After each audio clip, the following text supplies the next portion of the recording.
सोहम और कथा की प्रेम कहानी को 3 साल हो गए थे। दोनों लिव इन में रहते थे।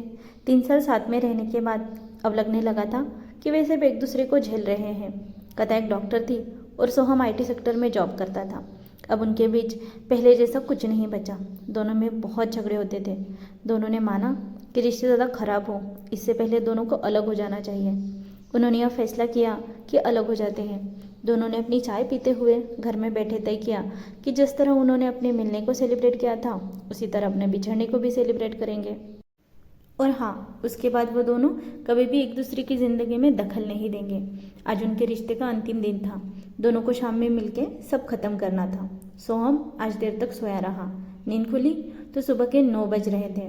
मतलब यह कि आज कथा उसे जगाने नहीं आई थी। हर रोज़ सुबह कथा सोहम को जगाती, चाय के साथ। कथा के बाहों में सोहम की नींद खुलती थी। कथा को उसे जगाने के लिए थोड़ी मेहनत करनी पड़ती। उसके सिर के पास बैठकर उसके बालों में उंगलियां घुमाती, उसके होठों पर अपने नरम होठ रख देती और होले से किस कर लेती और फिर गालों पर हल्की थपकी देती। धीरे धीरे सोहम नींद की दुनिया से बाहर आता और खुद को सिकोड़ता हुआ उसकी बाहों में समा जाता और फिर कथा उसके हाथों में चाय थमा देती। वो चाय पीते हुए कथा को निहारने लगता और कथा अक्सर इस वक्त असहज हो जाती। सोहम ने खुद से कहा कि जाने से पहले मैडम ने एक चाय तक नहीं पूछा। सोहम ने खुद से हल्की अंगड़ाई लेकर वो नीचे उतरा। बदन टूट रहा था। लॉन तक गया। कथा कथा की 2 बार आवाज़ लगाई। शायद कथा जा चुकी है, उसने खुद से कहा। फ्रेश होने के बाद सोहम भी ऑफिस के लिए निकल गया। लंच टाइम में उसने कथा को फ़ोन किया और बताया कि वे दोनों शाम को शालीमार में मिलेंगे। वहाँ खाना खा के बाद में मरीन ड्राइव चले जाएंगे, जहाँ गपशप करेंगे, फिर लौट कर रूम पर केक काटेंगे और फिर रात 12 बजे एक दूसरे से हमेशा के लिए अलविदा कहेंगे।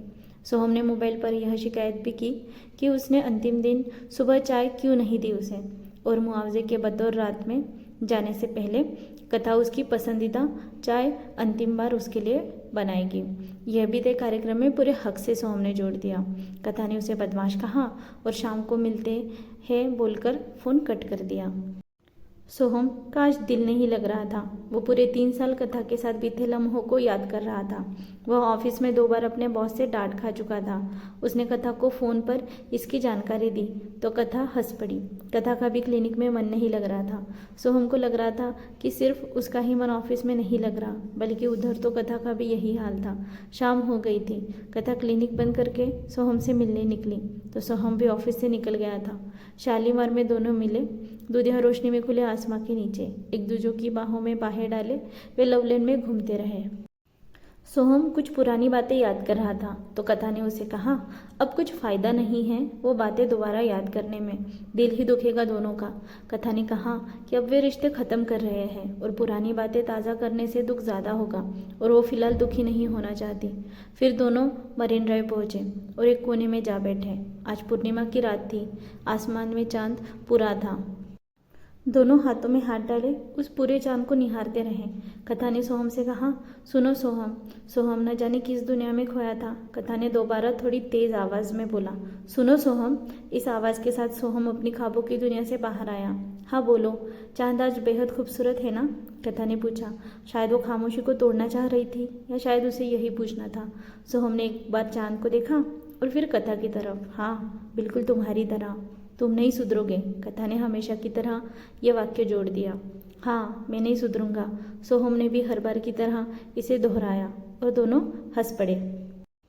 अच्छा सुनो, ये चांद कभी आधा और कभी पूरा क्यों होता है? क्या यह अच्छा ना हो कि या तो आधा ही रहे या फिर पूरा? सोहम इस सवाल का जवाब देना चाहता था, बल्कि वो चाह रहा था कि कथा कोई ऐसा सवाल करे जिसके जवाब में वो अपने दिल की सारी बातें उसके सामने रख दे, जिसका अब तक उसे मौका नहीं मिल पाया था। और आज उस खूबसूरत चांद के जिक्र के जरिए वो मौका सोहम को मिल गया था। सोहम ने कथा की आंखों में देखते हुए जवाब देना शुरू किया। कथा, तुम्हें याद है जब हम पहली बार मिले थे कितने खुश थे हम?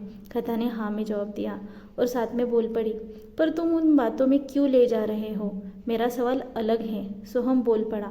मैं उसका ही जवाब दे रहा हूँ कथा, तुम सुनती ही नहीं हो।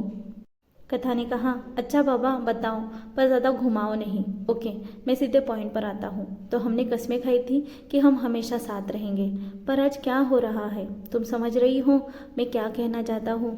वक्त हमेशा एक सा नहीं रहता। इसमें खुशी और गम, प्यार और तकरार दोनों लगा रहता है। मतलब कुछ भी एक सा नहीं रहता। अगर सब एक सा ही रहता हो तो आज हम बिछड़ते ही क्यों, है ना कथा? कथा कुछ जवाब नहीं दे पा रही थी। वो बस सुने जा रही थी, सोहम को निहारे जा रही थी। उसकी आंखें आंसुओं से डबडबाई लग रही थी। सोहम का जवाब अभी पूरा नहीं हुआ था, पर कथा ने उसे बीच में ही रोक दिया। सोहम ने कथा से सवाल किया, कथा, अगर हमारी शादी हुई होती तो क्या तुम तब भी मुझसे दूर होना चाहती? क्या तब तुम हमारे रिश्ते को एक मौका नहीं देती? कथा की आंखें भर आई और उसने अपने मन में कहा, हाँ देती एक मौका। पर सोहम को कहा, क्या हम अब एक दूसरे को अलविदा कह सकते हैं? क्यों, क्या हुआ? अभी तो केक भी काटने का प्लान था। नहीं, वो मुझसे नहीं हो पाएगा। पर क्यों? सोहम प्लीज़ जिद न करो, समझो। मैं फिर कमज़ोर पड़ जाऊंगी, बल्कि कमज़ोर पड़ने लगी हूँ। पर अब मैं कमज़ोर नहीं पड़ना चाहती।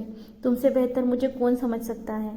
तो मेरा साथ दो सोहम। सोहम प्लीज़ इस बात को यही रोक दो और मुझे हक करो और जाने की इजाज़त दो।